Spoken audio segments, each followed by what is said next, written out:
नमस्कार, आप देख रहे हैं मनी 9 झटपट। मैं हूं प्रणव। देश में डिजिटल लेंडिंग से जुड़ी धोखाधड़ी पर लगाम कसने के लिए आरबीआई ने अंतिम दिशा निर्देश जारी कर दिए हैं।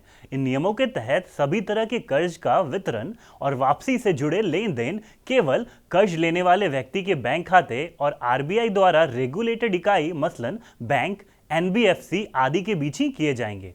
ये लेन देन किसी pool account, third party account में नहीं किए जाएंगे।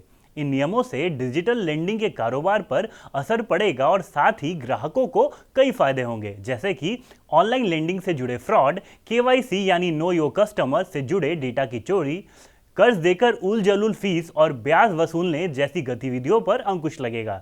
ये तो हमने संक्षेप में फायदे गिना दिए। चलिए अब इन पर विस्तार से चर्चा करते हैं।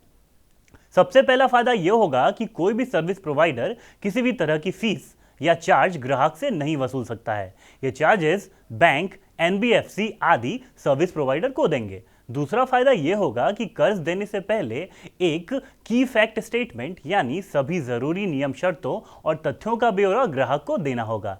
इसमें कर्ज की ब्याज दर, सभी तरह की लागत वगैरह का ब्यौरा दर्ज होगा। इसके अलावा कोई भी सर्विस प्रोवाइडर ग्राहक की क्रेडिट लिमिट उसकी मंजूरी के बिना नहीं बढ़ा सकता है। साथ ही डिजिटल कर्ज की स्थिति में ग्राहक के पास एक कूलिंग ऑफ या लुकअप पीरियड होगा। इस अवधि के दौरान कोई भी ग्राहक प्रिंसिपल अमाउंट और उस अवधि तक का ब्याज देकर कर्ज वापस लौटा सकता है।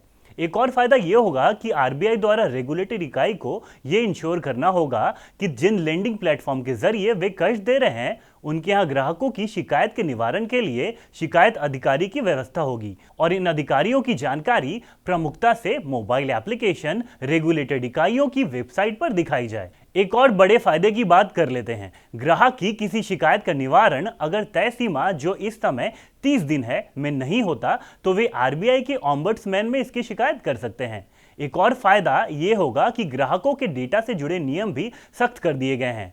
किसी भी एप्लीकेशन की ओर से ग्राहकों का केवल उतना ही डेटा लिया जाएगा जिसकी जरूरत है। यह डेटा भी ग्राहक की मंजूरी के साथ ही लिया जाएगा। ग्राहक के पास पुराने डेटा को डिलीट करने का ऑप्शन भी होना चाहिए। अब एक आखिरी फायदे की बात कर लेते हैं।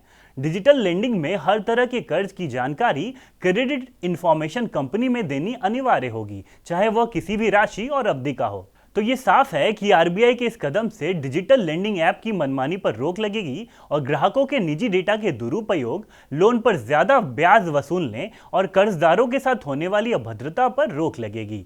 सुरक्षा और अधिकार मिलने से निश्चित तौर पर ग्राहकों को फायदा होगा। उम्मीद करते हैं ये खबर आपको पसंद आएगी। काम की ऐसी ही खबरों के लिए बने रहिए मनी 9 के साथ। नमस्कार।